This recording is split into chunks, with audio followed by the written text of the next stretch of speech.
memorizing drug names is tough for patients. But a 23-year-old pharmacy graduate is changing the prescription on healthcare education by turning it into a tabletop competition.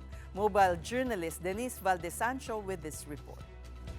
What if learning about medicine felt more like playing card games? For 23-year-old pharmacy graduate John Vincent Cacho, that question turned into a game. One that makes learning about medicine less intimidating and a lot more fun. The idea started during his pharmacy internship when he saw how some patients, especially the elderly, struggled to remember the names of their medicines.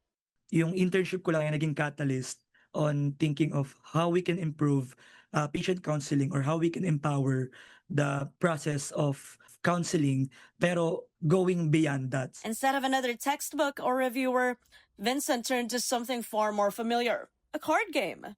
It's a pharmacy card game designed to teach people with regards to the proper use of medication. So we have mga sakit and we have mga gamot.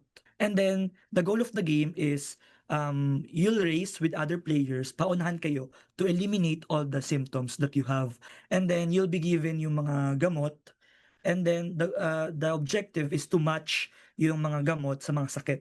But behind these colorful cards, Lunas was designed to introduce medicine concepts without making them feel too intimidating.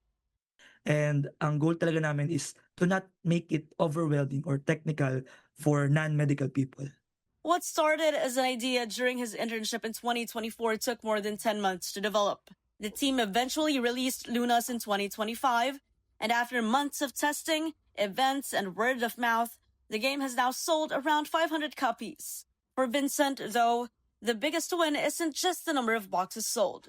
What I can say, one-liner lang is just start. Yun. Because starting out or the first step is always the hardest one. But if you overcome it, then you'll be unstoppable. Mobile journalist Denise Valdesancho, we are One News.